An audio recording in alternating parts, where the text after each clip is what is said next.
A pobreza não é um acidente. Assim como a escravidão e o apartheid, a pobreza foi criada pelo homem e pode ser removida pelas ações dos seres humanos. Ainda sobre a morte de Nelson Mandela, vamos a Brasília conversar com a repórter Manuela Castro. Manuela, boa tarde. A presidenta Dilma já confirmou que vai ao velório de Mandela. Boa tarde, Luciana, e boa tarde a todos. Sim, Luciana, o Palácio do Planalto confirmou a ida da presidenta Dilma Rousseff à África do Sul para participar do velório de Nelson Mandela. Mas a agenda da viagem ainda não foi confirmada, então não sabemos ainda exatamente o dia da viagem. A expectativa é que a presidenta vá ao estádio onde o corpo de Mandela será velado, na capital do país, Joanesburgo. Agora à tarde, o Palácio também informou que vai publicar uma edição extra do Diário Oficial da União, decretando 7 dias de luto aqui no Brasil pela morte de Nelson Mandela. Agora há pouco, a presidenta Dilma Rousseff embarcou para a Bahia, onde participa agora à tarde, na Costa do Sauípe, da cerimônia do sorteio dos grupos para a Copa do Mundo de 2014. A FIFA informou que vai fazer uma homenagem durante essa cerimônia para Nelson Mandela.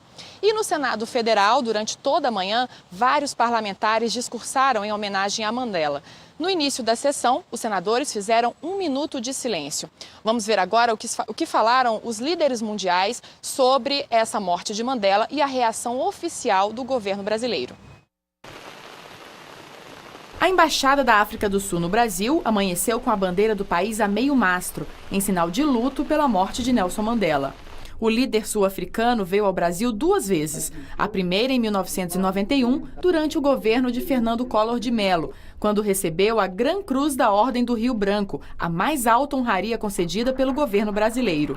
A segunda visita foi em 1998, no governo de Fernando Henrique Cardoso.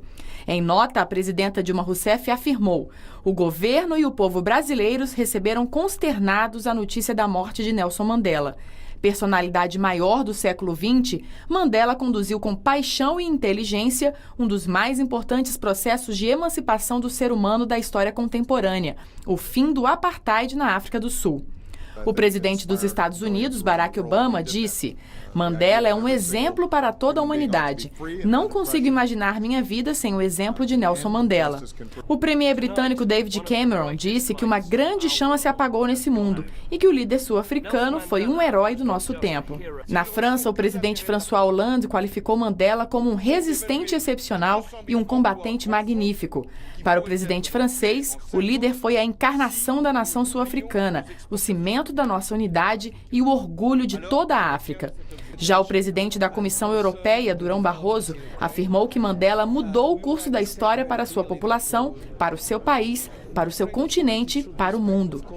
Para o secretário-geral da ONU, Ban Ki-moon, Mandela foi um grande homem, um gigante para a justiça e fonte de inspiração para a humanidade.